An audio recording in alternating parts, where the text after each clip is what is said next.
Hello everyone, जय श्री राम, जय Shri Krishna. Welcome to our channel Bannu Annu की रसोई। तो भाई आज बनाते हैं कुछ खास हेल्दी सा प्रोटीन कैल्शियम पाउडर। तो इसके लिए मैंने लिया है कुछ नट्स, जैसे बादाम, लगभग 70 ग्राम के लगभग बादाम लिए हैं, 50 ग्राम के लगभग काजू, 20 ग्राम पम्पकिन सीड या फिर से कद्दू के बीज भी बोलते हैं, 20 ग्राम के लगभग मैंने लिया है खरबूजे के बीज जिसे मगज़ भी बोलते हैं, और 1 कटोरी लिए हैं फूल मखाने जिन्हें फॉक्स नट भी बोलते हैं। ये एक बेहतरीन सुपर फूड है। प्रोटीन, फाइबर, कैल्शियम और मैग्नीशियम से भरपूर होता है।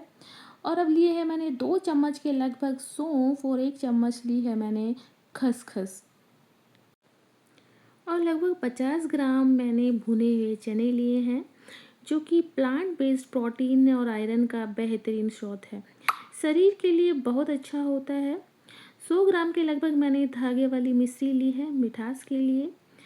थोड़ी सी केसर के धागे लिए हैं, 4-5 हरी इलायची और 4-5 काली मिर्ची भी ली है।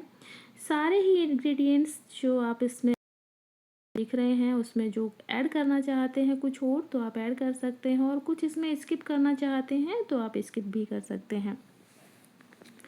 अब मैंने ले लिया है एक पैन और गैस की फ्लेम को कर दिया है ऑन, और काजू और बादाम इस पैन में डाल दिए हैं मैंने, और अब इसको मैं ड्राई रोस्ट कर लूँगी। लो टू मीडियम फ्लेम पर हल्का सा रोस्ट करना है, बहुत ज़्यादा नहीं रोस्ट करना है हमें। ये देखिए हल्के से रोस्ट हो गए हैं। ये सिर्फ 2 मिनट ही लगते हैं इनको रोस्ट करने में, लो टू मीडियम फ्लेम पर। ये देखिए,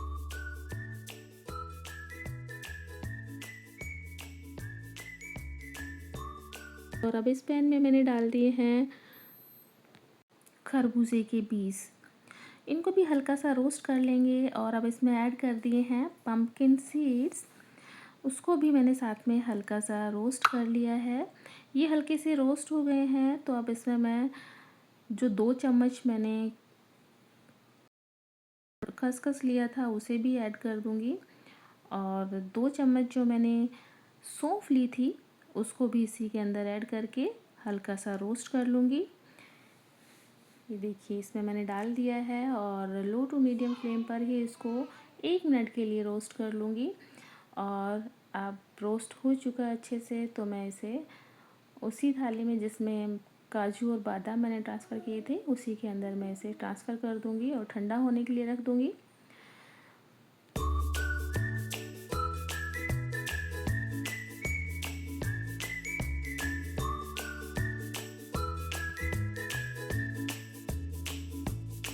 थोड़ा सा मॉइस्चर अगर हो तो वो निकल जाए, इसलिए 1 मिनट के लिए मैंने इसे पैन में डाला था, और फिर उसके बाद मैंने निकाल लिया था इसे। उसको भी मैंने इन ड्राई फ्रूट्स के साथ ही ट्रांसफ़र कर दिया है। अब हमने लिए हैं फूल मखाने जिसे हम फॉक्स नट भी बोलते हैं, उसको भी मैं ड्राई रोस्ट कर लूँगी। लो टू मीडियम फ्लेम पर ये 2 मिनट में ही बहुत अच्छे से रोस्ट हो जाते हैं। ये देखिए, जब आपको लगे कि ये हल्का सा रोस्ट हो गए हैं तो आप इसे हाथ में लेकर के उसे तोड़ कर देख लीजिएगा। अगर ये आसानी से टूट रहे हैं तो मतलब रोस्ट हो चुके हैं। ये देखिए मैं तोड़ के दिखा रही हूँ इसमें, ये बहुत ही आसानी से टूट रहे हैं, मतलब ये अच्छे से रोस्ट हो चुके हैं। इनको भी हम ट्रांसफ़र कर देंगे। इधर मैंने थोड़ी सी केसर, इलायची और ये काली मिर्ची ले ली है। अब जब तक ठंडा हो रहे हैं ये, तब तक मैंने एक मिश्री जो है उसको मैं थोड़ा सा कूट लूँगी, और उसके कूटने से इसके जो थ्रेड्स होते हैं वो भी देखिए अलग हो जाते हैं। ये देखिए थ्रेड्स अलग हो गए हैं, और इसको पीसने में भी आसानी रहती है। अब मैंने मिक्सी का एक जार लिया है, और इसके अंदर जो है ये जो भी मैंने इंग्रेडिएंट्स लिए थे उन सबको मैंने ट्रांसफ़र कर दिया है इसके अंदर, और ये मिश्री है ये भी इसके अंदर डाल दी है। ये जो मिश्री है इसको डालने से जो नट्स हैं ये ऑयल रिलीज़ नहीं करते हैं, और पीसने में भी आसानी हो जाती है। ये देखिए बहुत ही फाइन इसका पाउडर बन गया है। ये देखिए बहुत ही अच्छे से पिस गया है ये। और अब एक लेंगे हम छलनी, और इसमें इस मिक्सचर को डाल देंगे, और उस छलनी से मिक्सचर को अच्छे से छान लेंगे। ये देखिए छलनी में मैंने ट्रांसफ़र कर दिया है, और इसको हम बहुत ही अच्छे से छान लेंगे, और इसमें जो भी थोड़े मोटे चंक्स होंगे उसको हम अलग कर देंगे। ये देखिए इसको बहुत ही अच्छे से छान लिया है और बहुत ही फाइन सा पाउडर बन कर के रेडी हो गया है। ये देखिए कितना अच्छा कलर आया है इसका। कलर भी देखने में भी बहुत अच्छा लग रहा है और पौष्टिक तो ये है ही। अब हमने 1 कटोरी के लगभग मिल्क पाउडर ले लिया है, वो भी हमने इसमें ऐड कर दिया है। इससे इसका टेस्ट भी अच्छा आता है और थोड़ा रिच भी लगता है। इसको भी मैंने बहुत ही अच्छे से मिक्स कर लिया है। ये देखिए बहुत ही अच्छे से मिक्स हो गया है। देख रहे हैं ना कितना अच्छा लग रहा है, ये कितना अच्छा कलर आया है इसका।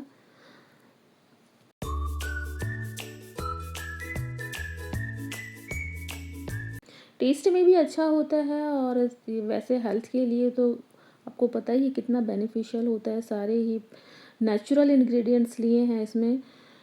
और अब हम क्या करेंगे कि इसको एक एयर टाइट कंटेनर ले लेंगे और उसके अंदर हम इसको स्टोर करके 15 से 20 दिन के लिए रख सकते हैं आराम से। मैं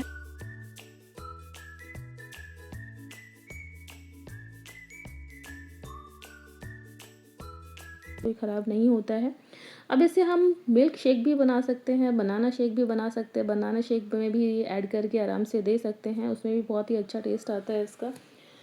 तो इसके लिए मैंने एक जार ले लिया है और 2 केले ले लिए हैं और 2 केलों को उसके अंदर छील करके डाल दिया है। अब 2 चम्मच मैंने इसमें जो पाउडर तैयार किया है ना, वो भी इसके अंदर डाल दिया है। बच्चों के लिए 1 चम्मच 1 ग्लास में काफ़ी होता है।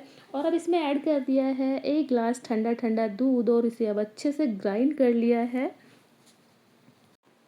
बच्चों को आपने एक बार इस तरह से बना के पिला दिया ना, तो हर रोज़ आपसे वो इसकी डिमांड करेंगे।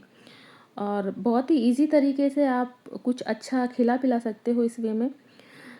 तो तैयार हो गया है ये शेक और मैंने अब इसे कर दिया है ग्लास में सर्व। और अब मैं गार्निश कर दूँगी इसे। ये देखिए मैंने इसे गार्निश कर दिया है। लग रहा है ना कितना अच्छा और टेस्टी भी। ये पाउडर कैल्शियम, प्रोटीन और ये शरीर को ऊर्जा प्रदान करता है, हड्डियों को मजबूत बनाता है और बच्चों की ओवरऑल ग्रोथ में बहुत ही अच्छा होता है। बच्चों के लिए 1 चम्मच काफ़ी होता है। तो कैसा लगा आज का ये वीडियो? अगर वीडियो अच्छा लगा हो तो इसे लाइक, शेयर एंड सब्सक्राइब ज़रूर कीजिएगा। मिलते हैं नेक्स्ट वीडियो में, जब तक के लिए जय श्री कृष्णा, जय श्री राम।